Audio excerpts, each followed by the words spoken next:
A very good evening to one and all. I hope everyone is safe during this pandemic. I am Prerana, a final year BCom student of Seshadripuram Evening Degree College. A very warm welcome to the international webinar organized by Seshadripuram Evening Degree College on Anti-Caste Politics and Environmental Justice, Chapter 5, in association with Anti-Racist Research and Policy Center, American University, Washington, D.C., USA. At the outset, I would like to thank Seshadripuram Educational Trust for giving me, a student, this opportunity to anchor this international webinar. I am also very happy to inform you all that our Evening Degree College is celebrating its Golden Jubilee year. On behalf of our college, we congratulate all the stakeholders. I now request Dharappa Kannur Sir, Head, Department of English, to welcome all the dignitaries to this international webinar. Ellarigu namaskara. Happy evening to India, noon to Norway, and happy morning to Washington, USA.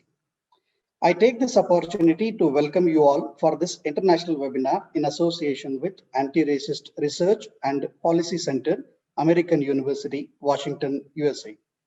At the outset, I would like to thank all the office bearers of this esteemed institution and welcome all of them. Further, I would like to introduce and welcome theme speaker, Dr. Basudev Sunani, an award-winning writer of Odisha, Deputy Commissioner, Ministry of Animal Husbandry and Dairying, Government of India. Sir is an award-winning writer of Odisha, well known for his poems, novels, stories, essays, translations, science writings, and documentaries. Published in Odia and English, his multifaceted writings cover the life and struggles of Dalits. Some of his prominent poem books are Ashprusha, Karadi Hata, Chi, Kalia Ubacha, Boda Hui Bal, Paiba Mote Jana Nahin, and Mun Achi Boli. His major novels are Pada Podi and Mashnai Sahara Delhi. His essays are collected in Dalit, Panji Baba, O Bomandalikaran, Dalit Samskruti Itihas, Dalit Encounter, Ambedkarism, A Way of Life, and Brahmabad, O Bharatiya Nari. His writings have been translated in English, German, Hindi, Gujarati, Bhojpuri, Punjabi, Tamil, Marathi, and Urdu. He has received 17 national and regional awards for his writings, which include Muthamis, Arignar, Kalainar, Yam Karunanidhi, Pur Kiji Award, Sahitya Academy Award, Dalit Sahitya Kavita Puraskar, and Bhuvaneshwar Pustakamela Puraskar. He is presently working as a Deputy Commissioner, Ministry of Animal Husbandry and Dairying, Government of India. Sir, on behalf of Seshadripuram Educational Trust, I wholeheartedly welcome you for this international webinar. Welcome, sir. I am happy to introduce and welcome one more guest who is presiding over the webinar, Dr. Mukul Sharma, Professor, Ashoka University, Haryana. Sir is a Professor of Environmental Studies at Ashoka University. Before this, he was the Professor and Head Department of Development Communication and Dean Academics at the Indian Institute of Mass Communication, New Delhi. Since 1984, he has worked in academic, development, and media sectors. He has published 16 books and booklets in English and Hindi, the latest being Dalit Aur Prakriti, Jati Aur Bharatiya Paryavaran Andolan, Caste and Nature, Dalits and Indian Environmental Politics, Green and Saffron, Hindu Nationalism and Indian Environmental Politics, and Human Rights in a Globalized World, an Indian Diary. He has been a research fellow in several universities and institutions, including Mahidol University, Bangkok, United States Institute of Peace, Washington, D.C., Safiz Scholar, International Institute of Social History, the Netherlands, London School of Economics and Political Science, and University of Oxford. Mukul sir worked as a special correspondent in Navbharat Times, Delhi, and received 12 national, international awards for his environmental, rural, and human rights journalism. Sir, on behalf of Seshadripuram Educational Trust, I welcome you for this international webinar and request you to preside over the webinar. Welcome, sir. I'd like to welcome Dr. Malini Ranganathan, Director, Anti-Racist Research and Policy Center, American University, Washington, D.C., USA. Welcome, madam. I would like to welcome our beloved principal, sir, Professor N.S. Satish. Welcome, sir. I welcome all the office bearers and trustees of Seshadripuram Educational Trust and all the principals of our sister institutions, other heads of the institutions, conveners, volunteers, and all participants who have registered across the globe. Now I welcome Sunil Kumarji, Coordinator, IQAC. And finally, I welcome our own teaching and administrative faculties to this international webinar. Thank you, one and all. Now, I request our first speaker for the session, Kenneth Nielsen, sir, Associate Professor, Social Anthropology, University of Oslo, Norway, to present his view on the theme, The Politics of Caste in India's New Land Wars.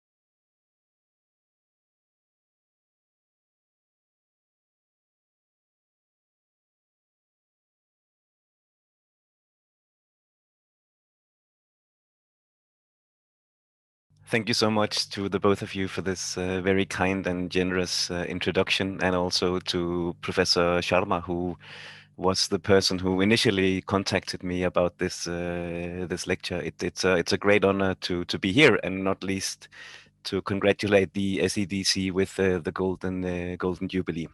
I would like to share a couple of slides to accompany what I have to say over the next half hour or so. So the theme I would like to speak about today is the politics of caste in India's new land wars. The talk is based on a special issue that came out last year of the Journal of Contemporary Asia on this very same topic.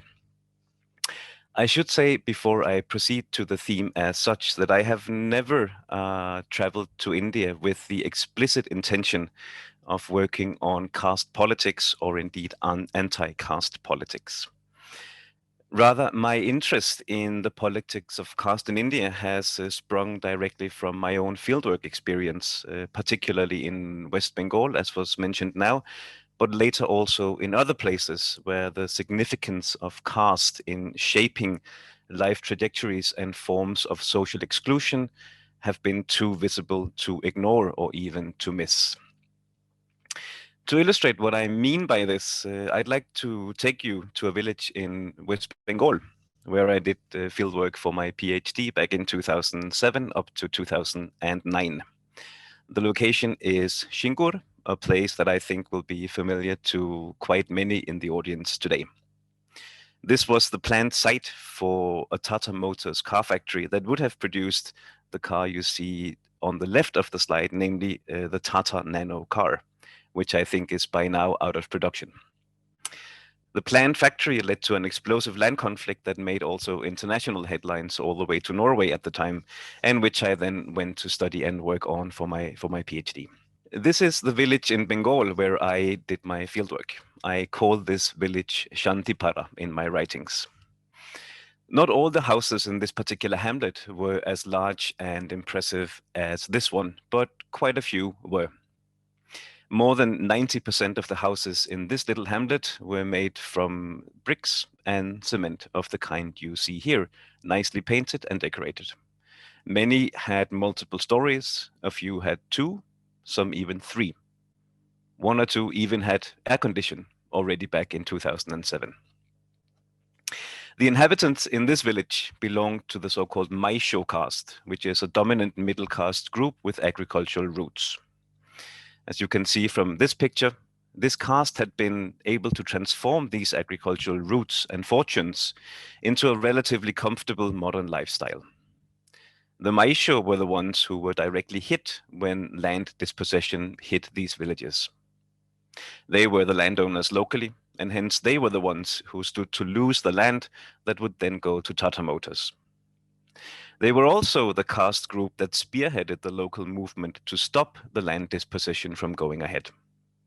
This they could do because many of them had some education, quite a few of them higher education, which allowed them to work with and critique official documents and discourses about the factory and about industrial development in modern India.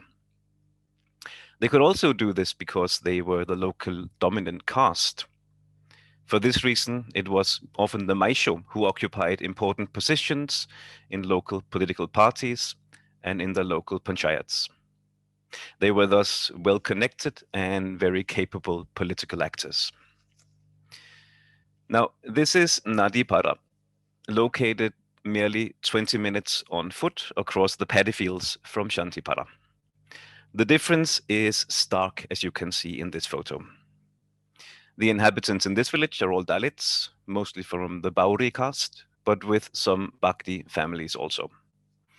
Here, hardly anybody owned any land before land dispossession came to Singur.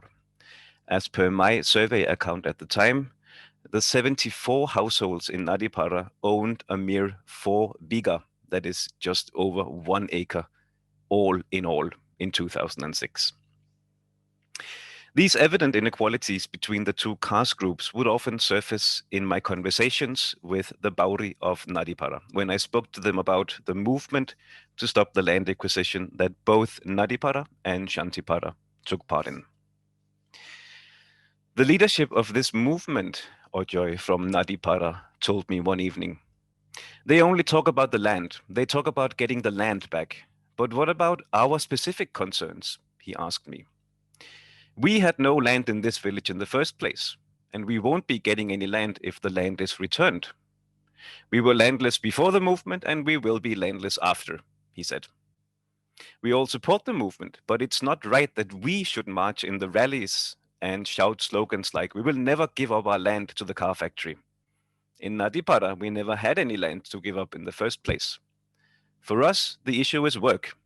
Where can we find work now that the jobs in local agriculture are no longer here? This is the pressing need that our movement should also address. But nobody in the leadership is raising this issue about the urgent need for jobs and income in Nadipara. Nobody here has any savings. We have nothing to live from, but all they talk about is the land. The reason why these issues were hardly ever raised by the movement leadership was, of course, that no Dalits figured in this leadership. There are many reasons for this absence of Dalits from the movement leadership. One explanation is that they largely lack the social capital in the form of expansive social relations with institutions and political parties that could have given them influence in local society. Another is the continued existence of local caste stereotypes and prejudices among the dominant Maisho caste that Dalits are not fit for leadership because they were uneducated or poor or incapable of thinking big thoughts, to put it in the words of one of my informants. As a result, Dalits ended up walking in rallies but never leading them, attending meetings but never speaking from the stage, and shouting slogans but never coining them, and so on. So this is one of the things I have in mind when I speak about the politics of caste in India's new land wars, the ways in which caste is shaping forms of political participation and agency, and forms of inclusion and exclusion in contexts of land dispossession.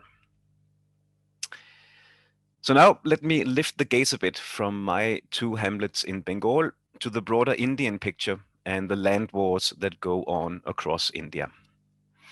Here I begin not with caste, but with land and land dispossession, to give some context to what I mean by India's new land wars.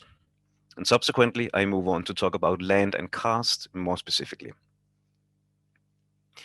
We all know that land is back on the political agenda in India. In an increasingly neoliberalized economy, the heightened potential for rents, profit, and accumulation in fields as varied as infrastructure, real estate, or mining all drive the demand for land and pushes up prices. This leads to new forms of dispossession, displacement, and also resistance that the American sociologist Michael Levin has aptly called land wars.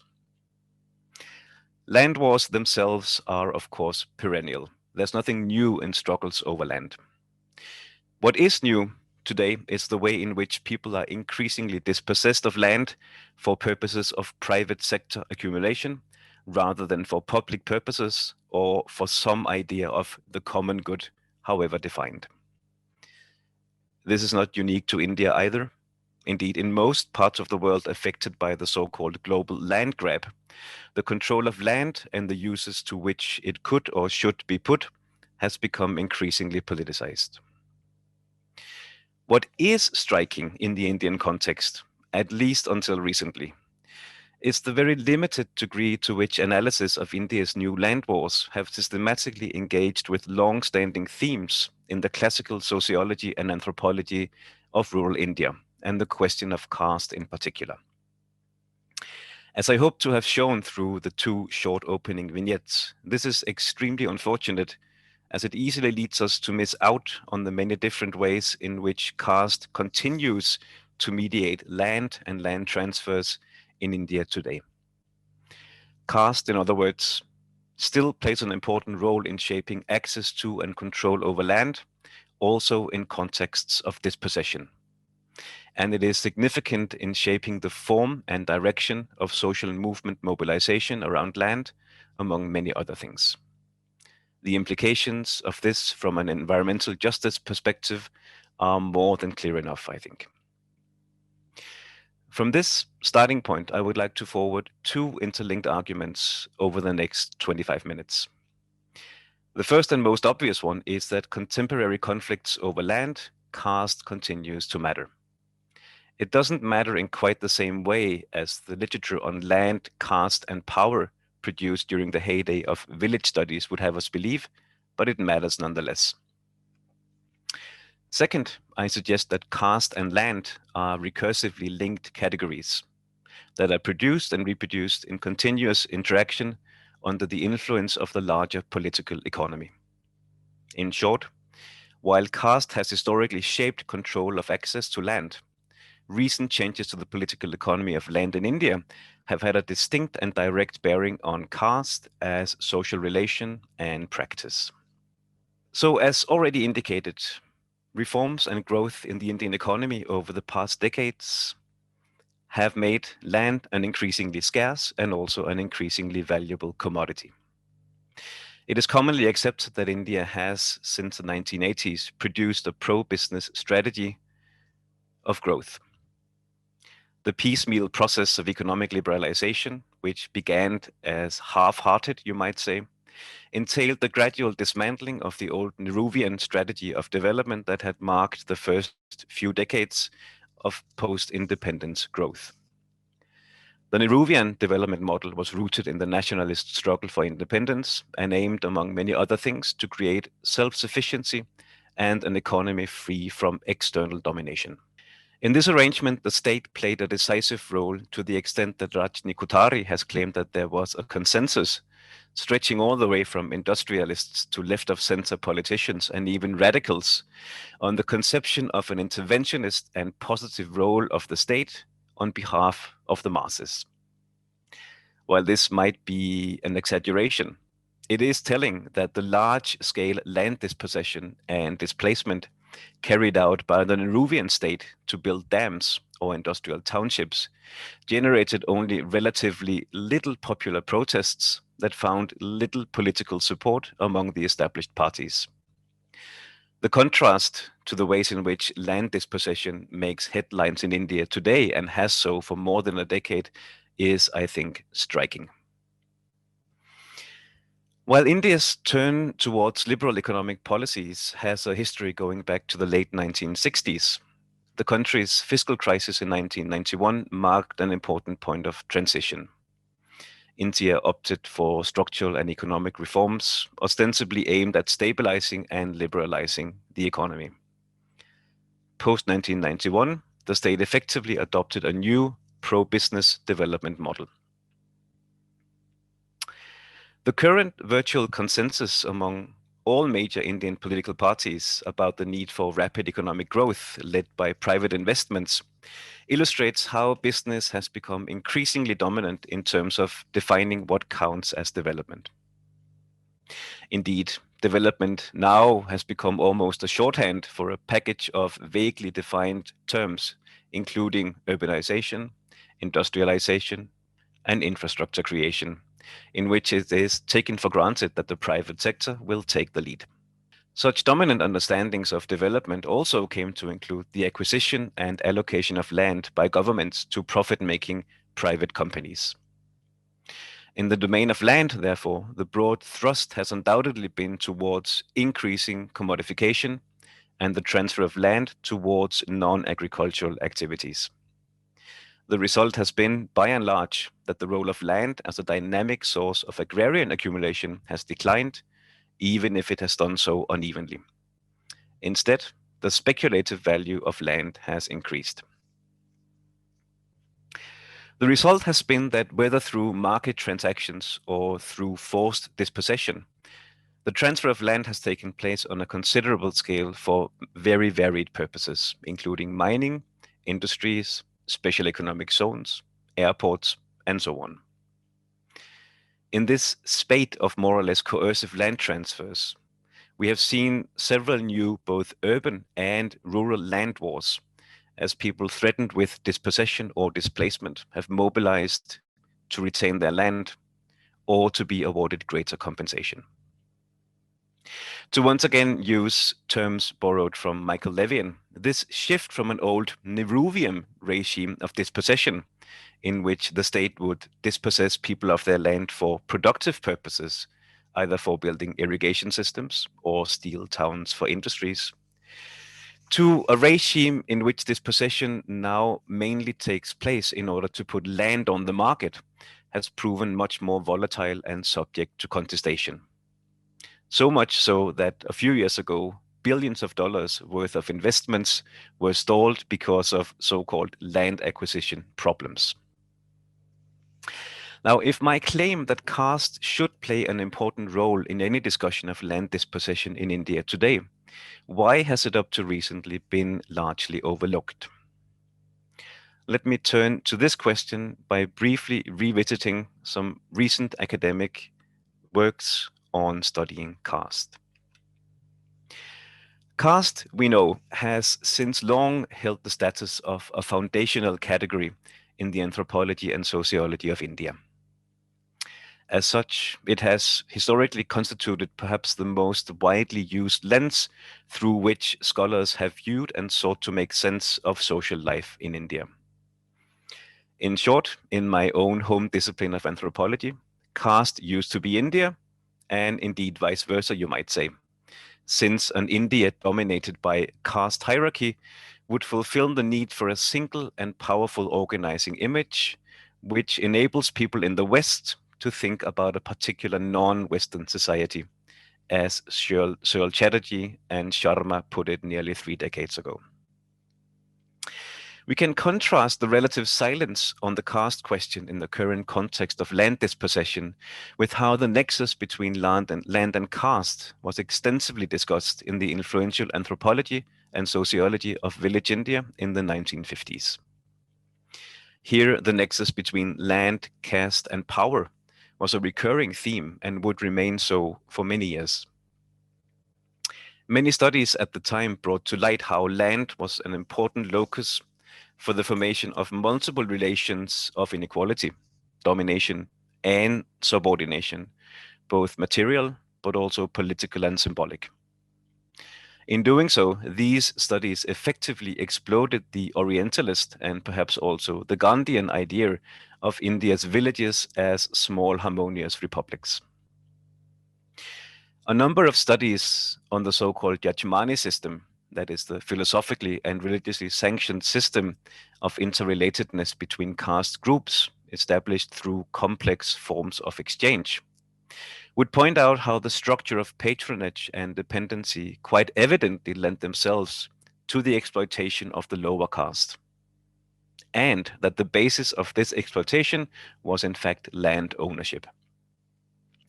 Class dominance rooted in the land in turn, tended to align so closely with caste hierarchies that the judgment par excellence typically belonged to the dominant caste in a village. In one study, Jaile was even able to show how the quality of agricultural land, including access to crucial irrigation sources, closely corresponded with the caste status of the landowner. Historically, caste has thus been a political vehicle modulating dominance over land. This history continues to have an influence, even as the political economy continues to evolve in a manner that sees agriculture relinquish ever more of its former importance. Now, I'd like to offer some reflections on why these important insights on the nexus between caste and land in this older body of writings has to a rather limited extent fed into current debates on land and dispossession. One reason for this, I think, concerns shifting research interests and paradigms in academia. For example, scholars adopting Marxist political economy perspectives have tended to focus on the changes in the state and its policies to unpack different drivers of new land-based conflicts. Legal scholars and legal activists have, in contrast, analyzed and critiqued the laws that underpin the exercise of eminent domain and have charted new paths towards more just ways of governing land. Political ecology studies of mining and industrial activities in Adivasi areas, on the other hand, have often emphasized that unified anti-dispossession movements of both Adivasis and non-Adivasi forest dwellers and farmers, without unpacking the complex cultural politics of land relations.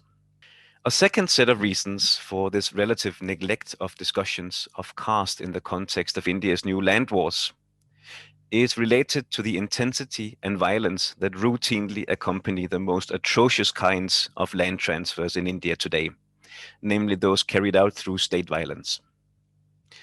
The gruesome violence unleashed on protesting farmers in states like West Bengal, Odisha, Chhattisgarh, Andhra Pradesh, and other states in the 2000s clearly demonstrated not only how high the stakes were, both for governments and investors, but also for farmers and Adivasis who fought to retain their land. The conflicts also showed how far incumbent governments were willing to go to make the dispossessed comply. To this, we might add the state's long-running and abject failure to properly compensate and rehabilitate those whom it dispossesses. In light of this despondent scenario where the stakes are high and power relations extremely unequal, it is understandable that popular resistance to land dispossession is often framed as a cultural battle between more or less unified groups of farmers rooted in the land and footloose multinational investors colluding with the state. A final set of reasons why caste has been neglected in the context of India's new land wars has to do with, I think, a more general impression that caste generally matters less today than it did in the past, and that land now provides a much less secure foundation for social power than it used to. In other words, the impression might be to think that the link between caste, land, and power has weakened considerably. This is, in some ways, not an incorrect assessment. India's agrarian sector is indeed in relative decline and contributes an ever-decreasing share of the nation's GDP, even as the majority of the labor force remains in agriculture. In other words, people's aspirations and orientations are increasingly post-agrarian and disconnected from questions of land ownership and agrarian production. In combination with this, more or less successful land reforms, at least in some parts of India, have weakened, if not downright done away with, the high landlordism of the pre-independence period. They've offered some degree of autonomy to so-called backward peasant castes, even if the egalitarian promises of land reforms have been betrayed in most parts of India, especially from where Dalits and Adivasi stand. Lastly, increased access to non-agrarian work opportunities both through labor migration, but also through what has been called the gradual urbanization of rural India, whereby rural places and people gradually acquire urban qualities and connections without becoming fully urban, have provided formerly dependent lower caste and Dalit laborers with some escape routes from the oppressive rule of the landed upper castes.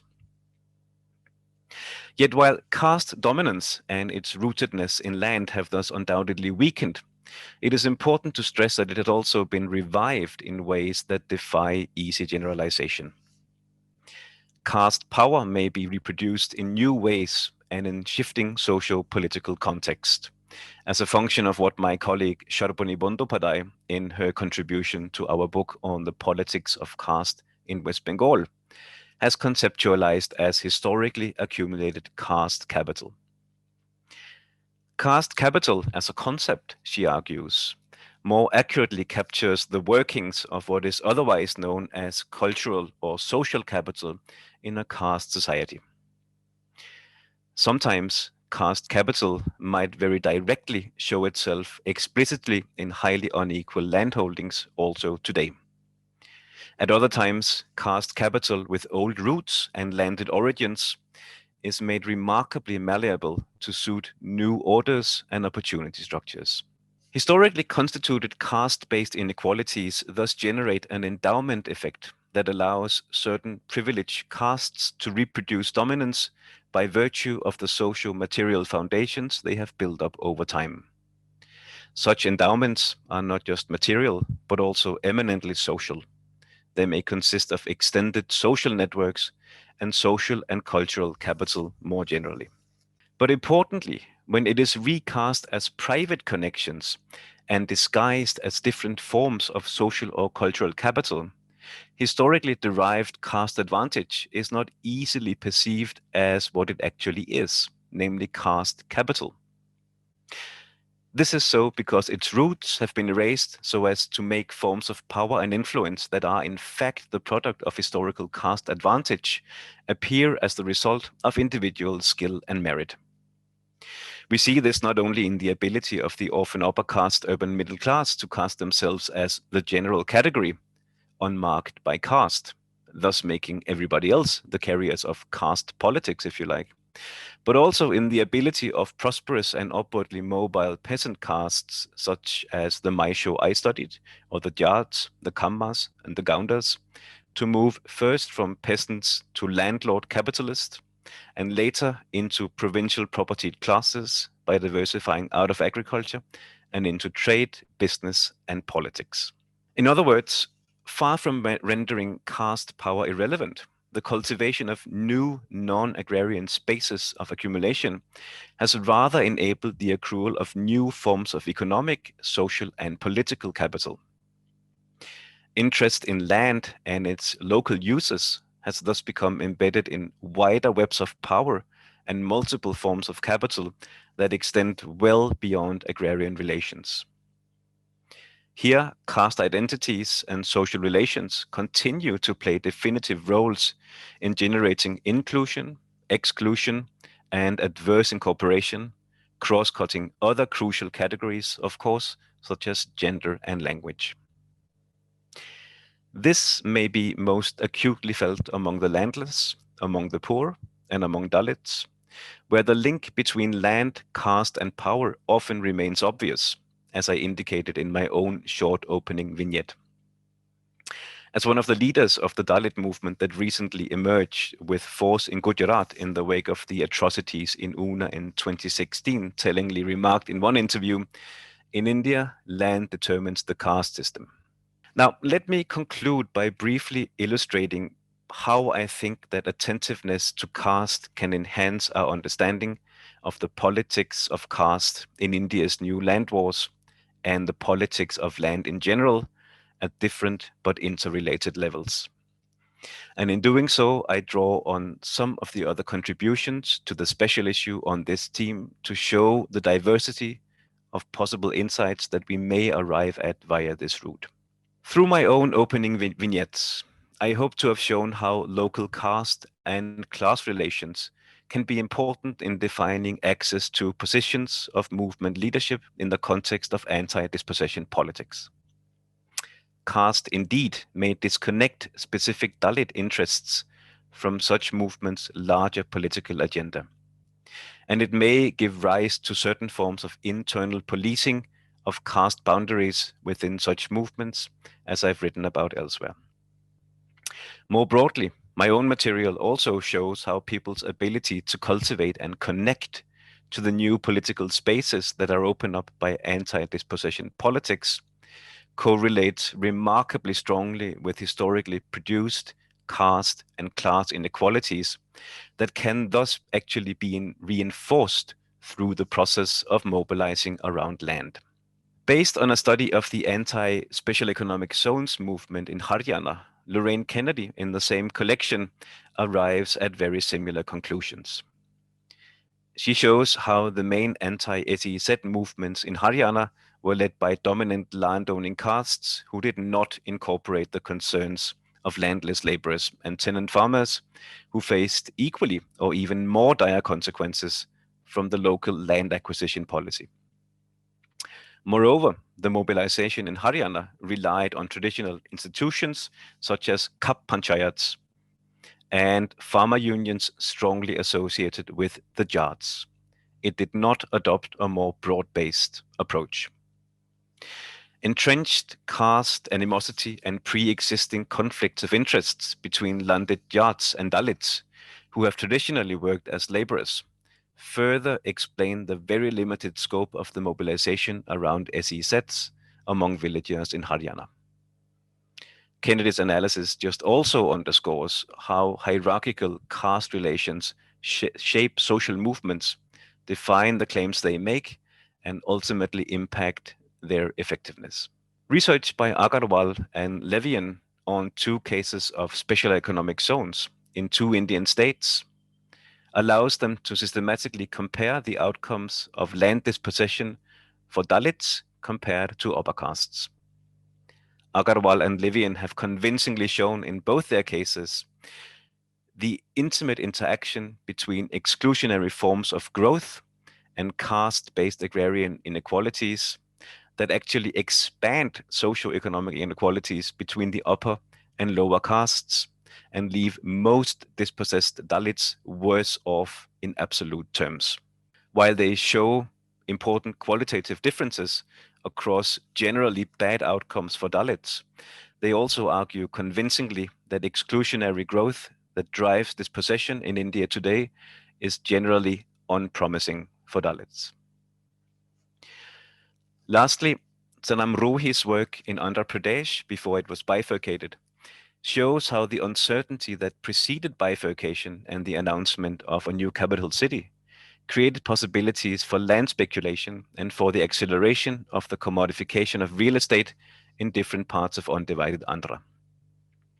Rohi has shown how speculative investments based on political calculations by members of regional elite castes translated into the emergence of competing regional investment zones.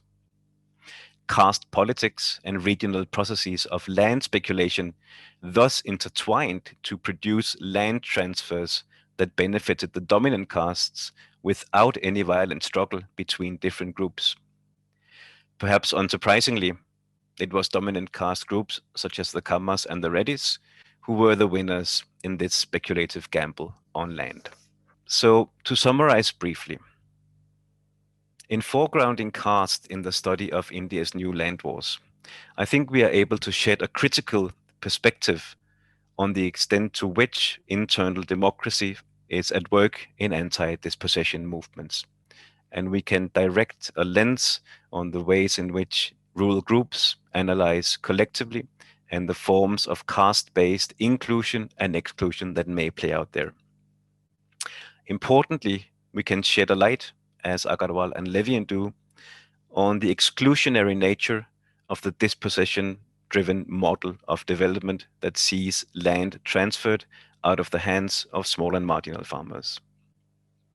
And lastly, we may better understand the unequal and exclusionary ways in which historically accrued caste capital is re-entrenched in the neoliberal era, both in the domain of land and also beyond.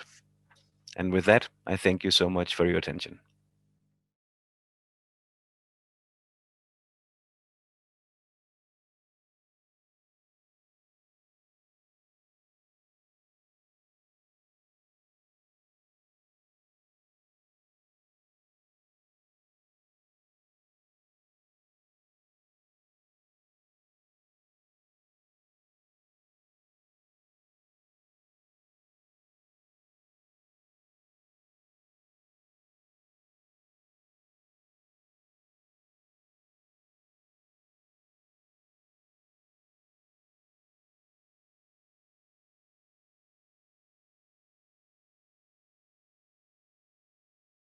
Good evening, Indian friends, and good morning, Norway friends.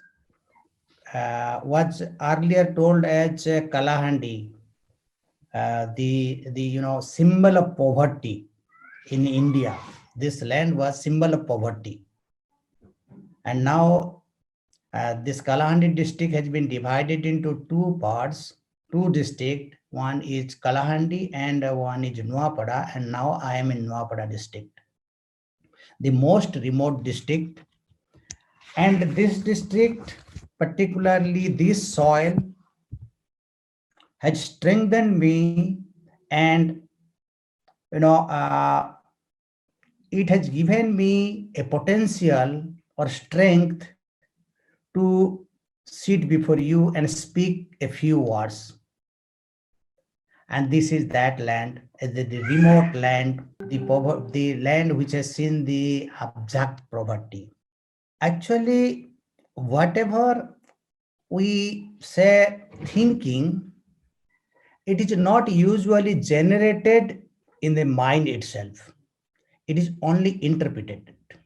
There are so many, happenings in and around in the world, and we are observing it, we are seeing it. In fact, our eyes do not see, we see through our mind and soul. Only this eye is a kind of spectacle. It helps in seeing, it helps in observing the things, but actually we see through our mind and soul. Thinking is not directly created or generated inside the mind of a human being. Those happenings are collected in and around whatever it is happening. They are being collected, interpreted inside the mind, and then a feeling, a thinking comes. So only we, the feeling is being finally, converted into thinking, and this thinking, actually, we turn in a different way.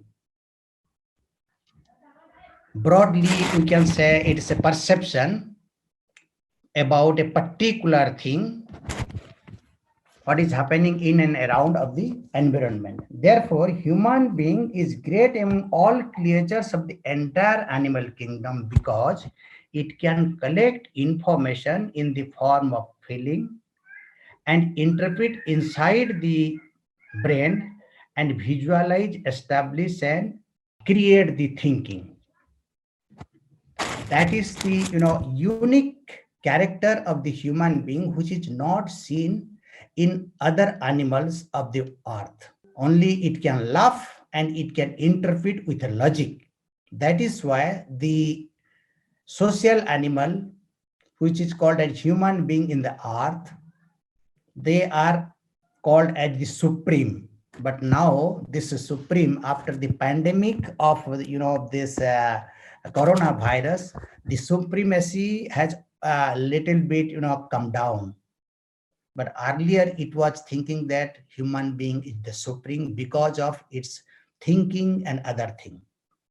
However, Almost all human beings having feeling and have their own way of interpretation, but there are certain people who can pen down their feelings in pen and paper, and the literature is originated. Literature is in fact very primitive for the human society, especially for the oral literature. Depending upon how you see the outside world, collect feelings and interpret the things accordingly, the kind of literature are being generated. I must thank to Professor Kenneth. He has elaborately, explained about the situation, land situation, and the people sufferings and conflicts. What is happening in India? He has briefly elaborated. There are so many examples, so I must extend my great thanks to Professor Kenneth. So in that way, we actually classify the literature as protest literature, love literature, Dalit literature, progressive literature, bhakti literature, feminist literature, transgender literature, farmers literature, Adivasi literature, and so many. In that way, I also depend on feeling, and all feelings are collected from environment, particularly as I told you, the place where I have said inside my native village, the environment of my village, it has enriched my thinking capacity by collecting feelings from the outside world, my village environment. Maybe it is a social environment, political environment, religious environment, or vegetative environments, and transformed into thinking. Therefore, we all are interdependent and interconnected even for thinking in your own mind. What I mean to say, even for thinking, we need to depend on the environment, on the happenings of in and around. Therefore, we are interconnected, that we should not, forget it. Even for thinking also, we are depending on. While generating thinking, one has to concern with visible and invisible contribution of the people and natural world who make us stand firmly in this earth. Let us take an example. I will quote my example, today's example. Today I have taken my lunch. This lunch satisfied my hungry and I have gathered strength.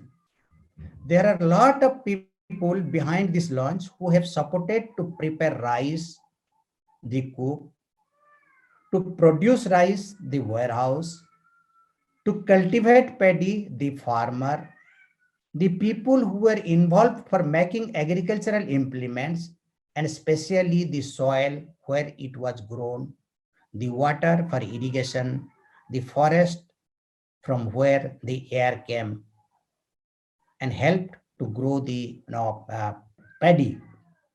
Even the plates I used to eat my lunch, the cup I used for my tea, the dress material I have wore, the shoe I have with my feet, to prepare all these, even the computer I am using to see you and interact with you all people, so many people have contributed to me, but they are not in the sea, they are not in the frame, they are partly invisible. But without their presence and contribution, it was not possible in my part to speak before you or utter a single word and stand firmly or sit in the table before you. They are the person or natural world who have supported me for my existence. So how can I forget those people or natural world? I must pay my gratitude to all of them, otherwise I will be treated as treacherous, unfaithful, or selfish person in this world. Therefore, I am obliged to them. My obligation and gratitude are manifested through literature. The history of literature of existence is more primitive than the origin of formal Odia literature. During the declining period, just giving an example, during the declining period of Buddhism, in between 700 to 1200 centuries, this literature of existence propagated by Buddhist monks or scholars or poets like Bhusukupada, Tantipada, Dombipada, and so many during the period. They were sensitizing the common people regarding the caste system, intercaste marriage, social reform, and so many things.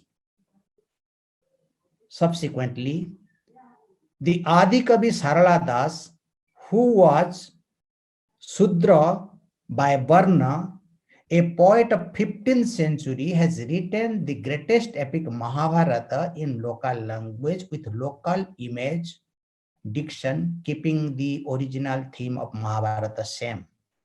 From this epic, the Odia literature came into existence. After Adi Kavi Sarala Das, Balram Das, who was born in 1472, another Mahakavi from the same Sudra community, wrote Lakshmi Puran. Lakshmi Puran, the only poetry which is being sung by millions of Hindu household and has entered in the cultural life of the people. Then Bhima Bhoi, a greatest progressive poet of India, who was born in 19th century, popularized the Mahima Dharma through his literature and became the celebrated poet of not only Odia, but for other language also. He says, boundless is the anguish and misery of the living. Boundless is the anguish and misery of the living. Who can see it and tolerate? Let my soul be condemned to hell. Let my soul be condemned to hell, but let the universe be redeemed.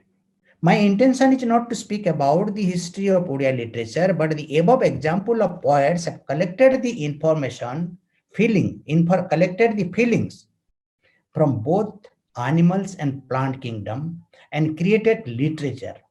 And therefore, their literature is sustainable. They have seen the whole universe in one unit, and hence they don't differentiate between animals and plants and human beings. In other words, the interconnectedness between people and literature, environment and literature are very much visible in their creativity. Therefore, it has long life. They have created the unique thoughts to save the societal life, whatever now the atrocities are going on. They were always trying to, reduce these atrocities or unsocial things through their literature. They have given the message. So as I told, the feelings, interpretation, thinking are not possible without outside world. The literature will be more lively, and whatever you are going to produce, that will be established and popularized in the society only when it is concerned with the natural world, the natural people, the natural life of the people. Dalit literature as a whole, in true sense, the literature of people, because here the feelings are being collected from the people directly and environment. It portrays the true pictures of the society and try to give feedback to the society. My creativity addressed to those people who are mostly invisible in naked frame. These people are neglected in many ways, and therefore they are termed marginalized, Dalit, unprivileged, and so many. My writings are not only confined to human population, rather it gives attention to both animal kingdom and plant kingdom. Even the hills, stones, the sea, ponds, rivers, stream get live with my words.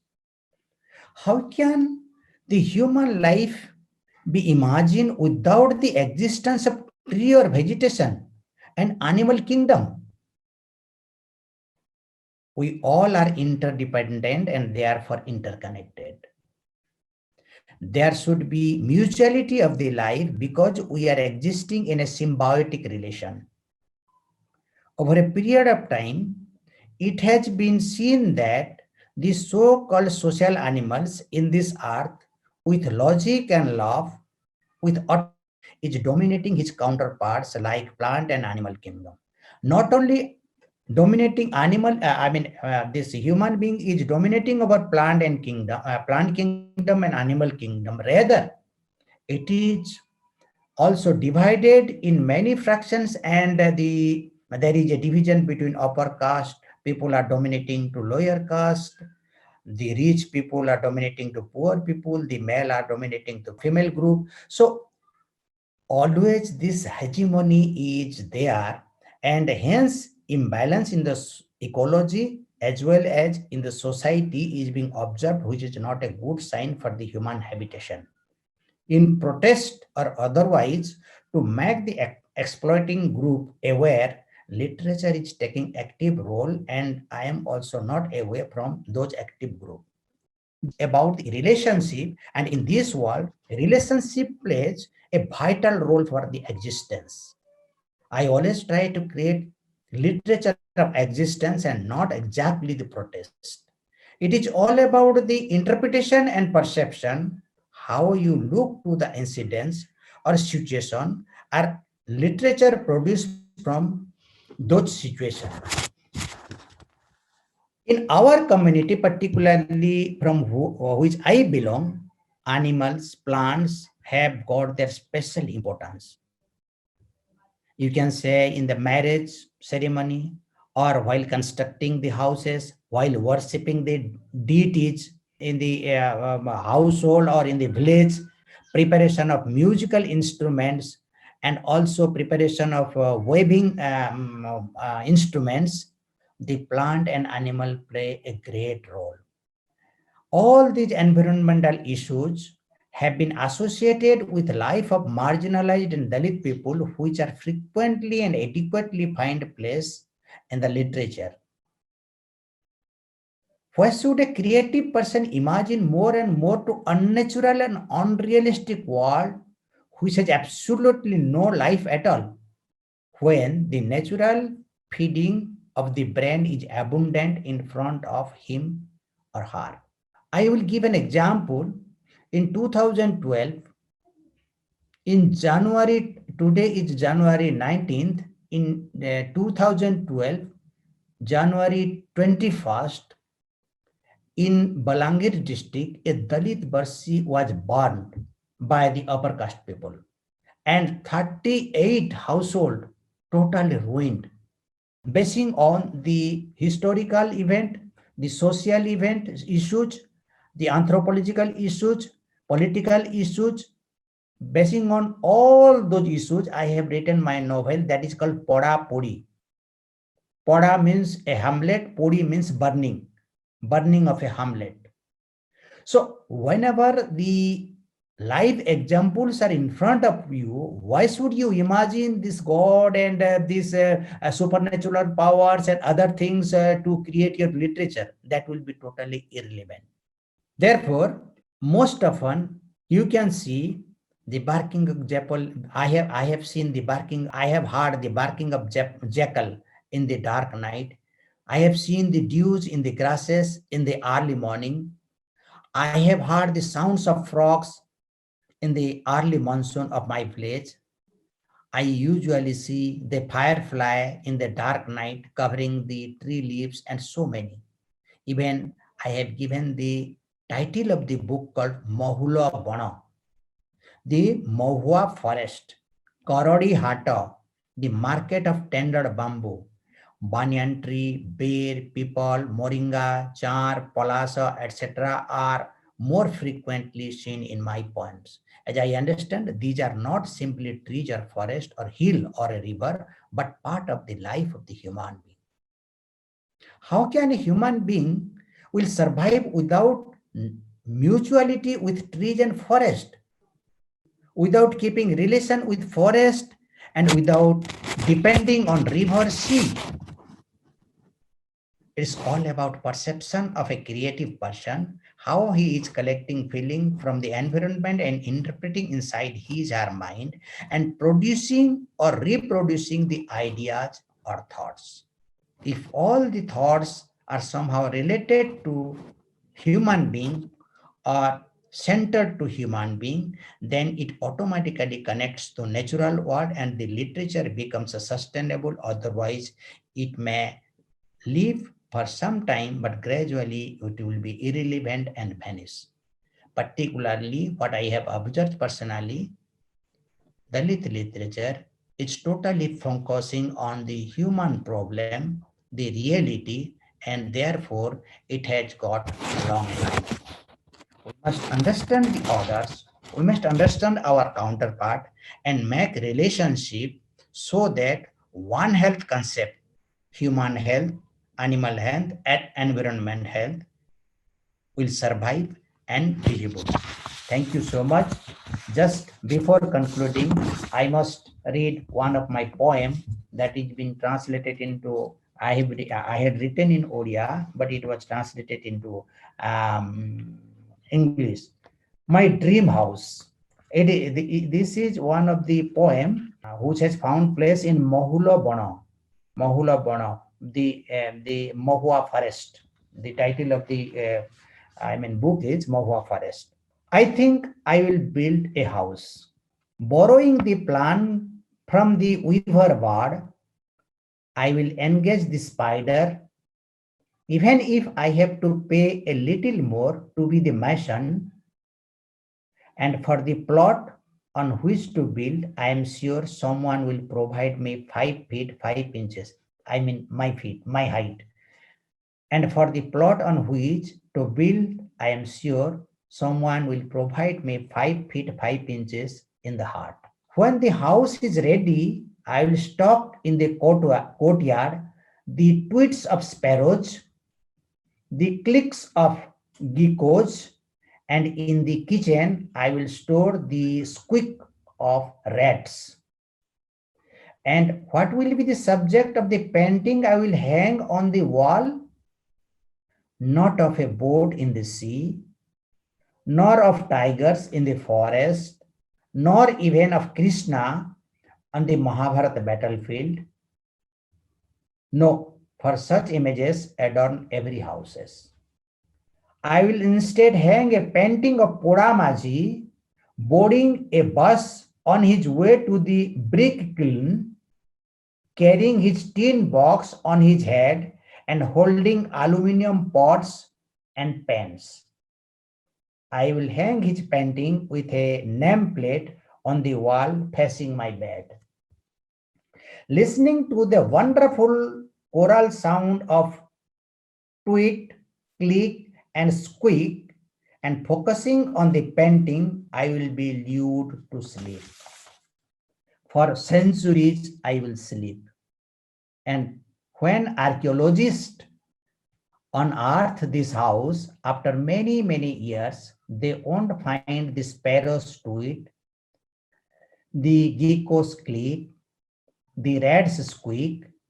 They may not even find my bed or my bones, but the painting would still be on the wall, making historians imagine that people in the bygone age were traders and that Podamaji was their headman. Podamaji was their headman. Thank you so much for inviting me and providing me such a great, platform to speak something about my feelings and about my poetry journey and what I like to, focus in my literature. Thank you so much, the Seshadri Evening College or Evening Degree College, Professor Mukul Sharma ji and Principal Satish ji and Madam Prerana and other people, those who are in the, in this seminar. My co-speaker, and thank you so much. Thank you, sir, for sharing your insights with us. I request Sunil, sir, to moderate the interaction session. My first question to Kenneth, sir. Sir, you are observing and doing a research about this anti-caste things and the related land wars and all these things from the 2007 or 8, I believe. So from there onwards to till now. So, what is your observation in the development of giving a justice to the people who were in the backward in all these years, and how it is going to be good in coming years if we follow the same things in India? I would like to stick to my own theme in answering this, which is questions of land and land dispossession. And I think what we have enough evidence of now, I think, is that this dispossession-driven model of working towards economic growth in the aggregate without much consideration for the social distribution of gains is not a fruitful path to walk. And I think there's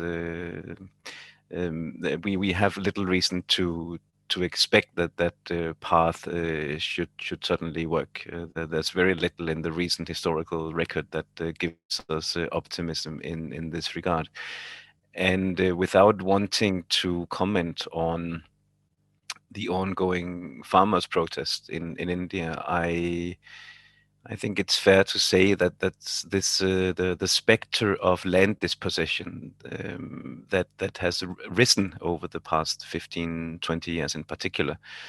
I think we also find echoes of this in ongoing protests. So I think there's a sort of a growing political awareness, if not across the board, then at least across large sections of the board, that that this is not a way of moving forward without some serious reflections on the political and economic implications of doing so. My next question to Basudev, sir. Sir, in one of your example, you have taken one incident which happened in 2012, January 21st.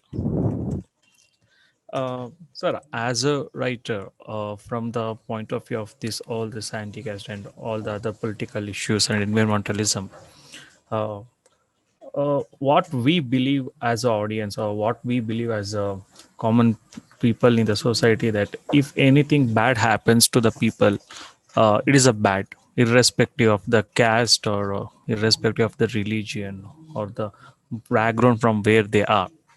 But when we see the people who will write about that, they mainly focuses on the background of those people, whether it's a religion, caste, or the sex, whatever it may be. But as a writer, how can you, what you can say about this, that is this necessary to mention the background of the people that to whom it happens, or it is good to focus on what happened and how to stop those problems? Actually, in India, the caste system is so deepened that particularly the upper caste intellectuals and upper caste researchers, they do not emphasize, they do not even think about it is an issue. It is a great issue. But if you keenly observe, the caste system is such a great issue, such a heinous issue. It always divides the people. It never unites the people. It never unites the people. And particularly, what we observed, that if at all you are regularly observing or seeing a ugly person also, you will fall in love, because regularly you are looking into it, or looking her, or looking him, interacting him or interacting with her. But the caste system is such that the person, those who are very, very closer to you, even they are actually your great enemy. Particularly, for example, I am in my village and I work in Delhi, but when I come to a small village, hardly the population is having 1500. There I feel, even though I am totally highly educated, I'm neglected, and I am counted as an inferior person here. My salary, this coat and my laptop, others are actually not seen. Even the bonded, the labor who is working in the agricultural field, I'm not saying that is a very bad profession.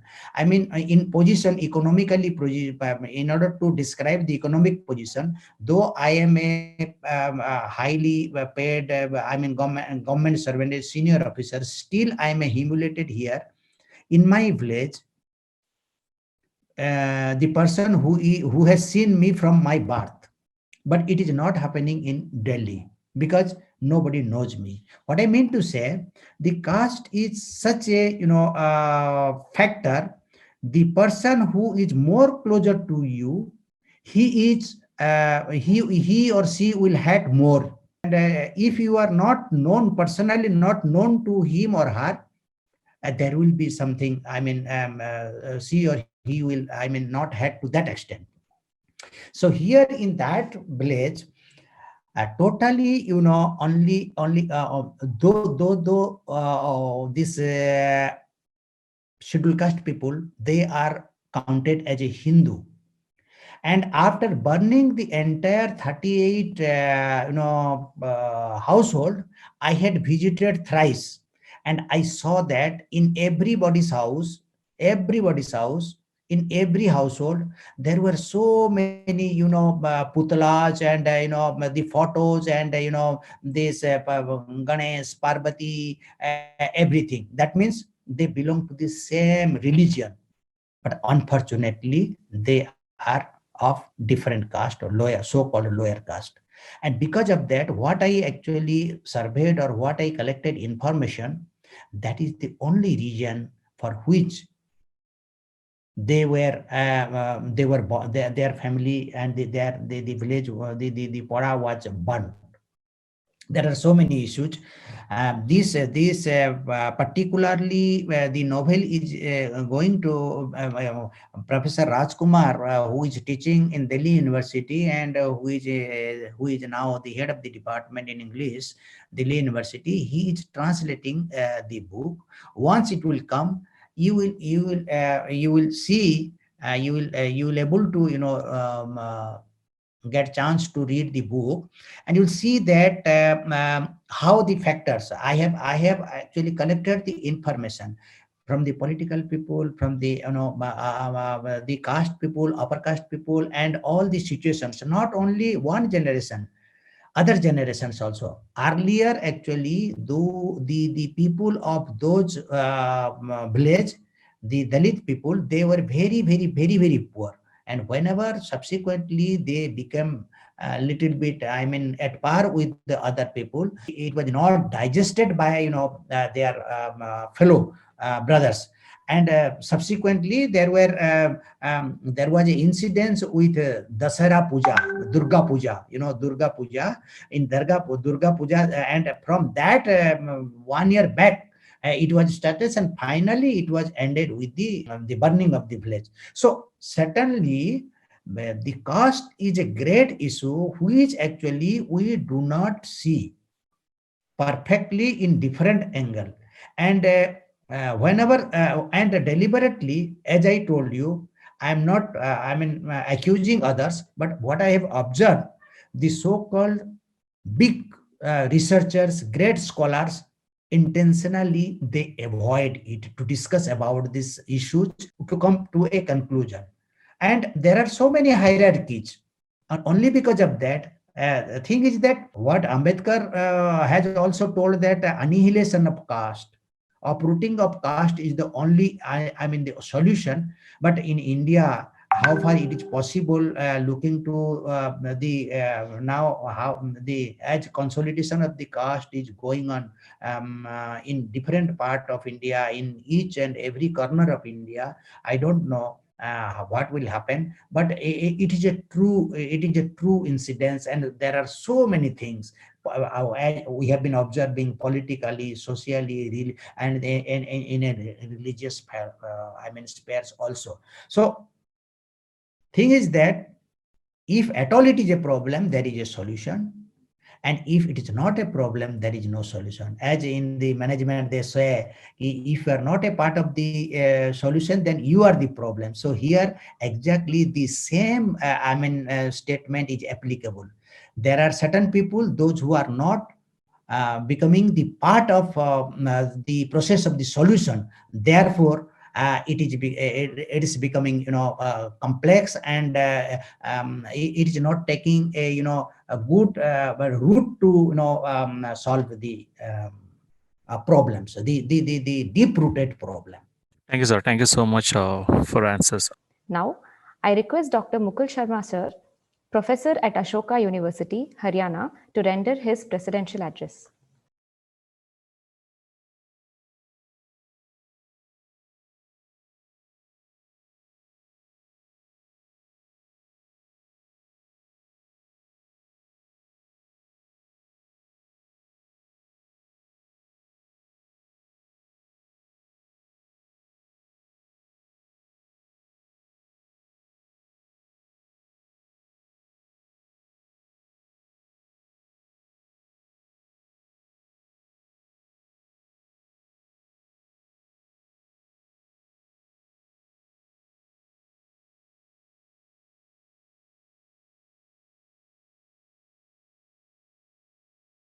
Thank you, Prerna. Thank you, everybody. Of course, special thanks goes to Professor Kenneth Nielsen and Dr. Basudev Sunani. In spite of your busy schedule, you made it to this webinar and gave a very vibrant talks, slightly different in nature. One is anchored in academics, anthropology. One is a well-known writer, though, of course, they meet many times, but still in terms of presentation, it's a slightly different domain. So thank you very much, Professor Kenneth, for grounding caste in the contemporary politics of land, possession, dispossession, inclusion, exclusion in contemporary India. As we all know that role of caste in India's contemporary land conflicts, or as you categorize land wars, has not been researched much. And it goes to the credit to you and your other friends, those who have contributed in the journal, to focus on this very, very important aspect on land and politics and its social, economic, and other aspect. As you rightly mentioned, and we all know, that land is a key and crucial to the many aspects of politics. We are anchoring in environmental justice politics, but overall in the political power, in social movement, in economic politics, and this has been the case globally. It's not rightly emphasized that not only in India, but Africa's and other parts of the world. And here, in the specific context of India, caste matters in many ways.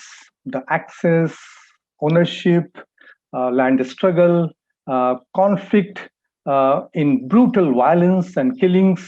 And we also know, because we are also anchoring in environmental politics, land issues have also figured prominently in Indian environmental politics in many ways historically. But it's also true that, and this Professor Kenneth has rightly said, land issues then and now, or land research then and now. But it's also true that the struggle over land, land wars, land acquisition, land rights does not figure very prominently in contemporary social or environmental politics. There are many reasons to this. We can understand some of them through Professor Kenneth talk today. I don't need to get into those issues, but certainly by focusing the caste in the contemporary land wars or land politics, we also focus on certain caste and vulnerable groups. And we can see the land from the perspective of Dalit, or if you want to say marginal groups or vulnerable groups. So listening to Professor Kenneth, it's very much clear that caste can be a main anchoring point to analyze the previous or changing or contemporary individual or community relationship to land. And there, if what he was saying in the concluding part, and if there we decide to focus on vulnerable caste and groups, then the questions of possession and dispossession of the land, its history and its contemporary nature really come into focus in the land wars. And Professor Kenneth has given a detail, given the constraint of time, but I have gone through his literature also in his writing as well as in today's presentation. He has given a very crisp account that in the land wars, land can be sometime simply seen as a commodity, something to be owned, traded, exchanged by corporate design, by various kind of global and local factors. We also know that land as a commodity and this entire unitary meaning of land reduces one's relationship to land, reduces it to a simple economics. However, though it was not the focus of today's talk, for the vulnerable group, we all know in the environmental politics and the politics of environmental justice that the question of land is also about justice, is also about citizenship. It's also about being a member in the social and political community. It's not only about acquiring wealth. It means one's personality, identity, autonomy, one's relationship with place and one's community, and that's why it arouses so much of contest. Land can be seen. Today's presentation, it also comes out clearly that land can be seen, or the changing relationship of land seen from the prism of caste can be seen in a very complex, multiple way. It has serious implications for the future of democracy. It has a great resonance for the future of social movement and environmental movement, or any kind of political movement for change. What I can also get the feel here from Dr. Basudev Sunani, that land can also be seen as a source of creative energy. This is a culture that created through nature and landscape. Land and surrounding becomes a vital force guiding the culture and cultural production of people like Basudev Sunani and many other people and other communities. I think in the land wars, historically, as well as in the contemporary times, the oppressive acquisition, forceful displacement, the forces of globalization and liberalization, the changes in the land use, it's changing scenario within different caste, Dalit and non-Dalit, Dalits and backward caste. It actually creates a very challenging scenario. And it changes not only the land, changes not only the physical integrity of the land, but also it changes the cultural, spiritual, social values built around the land and related issues. There are competing claims to land, as we understood from Professor Kenneth. And listening to these competing voices from the perspective of marginal community certainly take us to a deeper understanding about land and its a very pertinent and deeper relationship with the new caste. and the different new versions of caste that we see in contemporary India. So thank you, Professor Kenneth, once again. Dr. Basudev, Sunani, thank you again, a prominent writer in, I would say, Odia literature, not only the Dalit literature, takes us to world of feelings and experiences and feeling experiences in the natural and social world, creating different kind of thoughts. And the deep interrelationship between the natural, social, physical world. In fact, I have read Dr. Vasudev Sunani even earlier.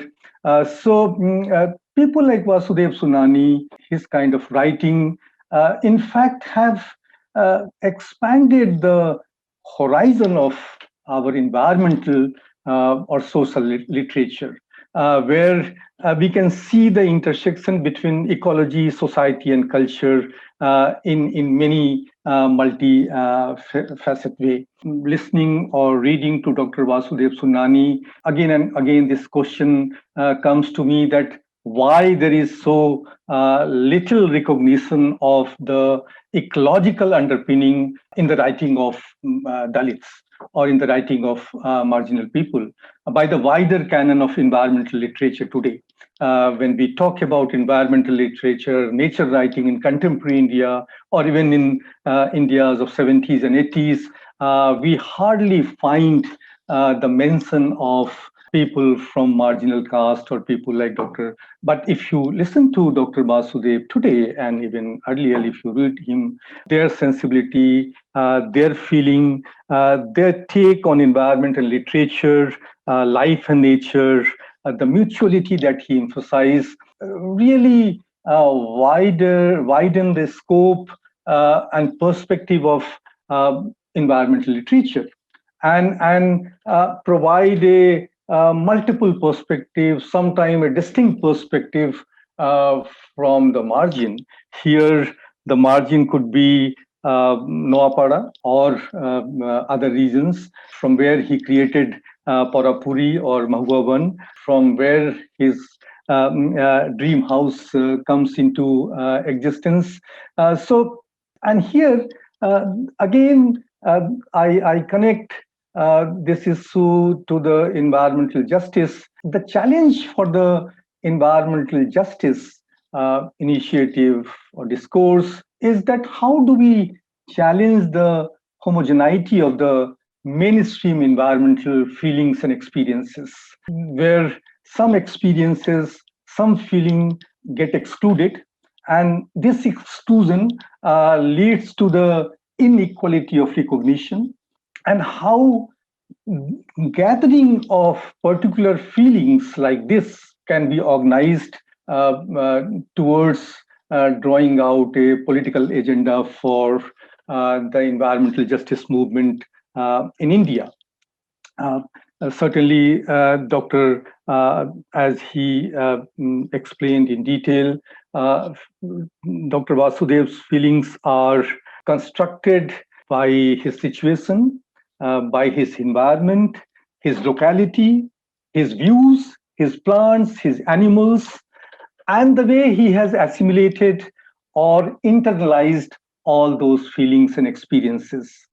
It has created his own natural, environmental, and social knowledge, where he could create the burning of Hamlet. Calls, I think, Dr. Vasudev's feelings and experiences calls for an examination to understand the differences in experiences and perception of a writer, and more so of a Dalit writer, rather than denying the life and the power of this kind of subjectivity, this kind of value to experience and feeling. I think the acceptance of this multiplicity of experience and feeling, and constructing those feelings and experiences into constructing the variety of subjectiveness, that is the challenge for the environmental justice politics here.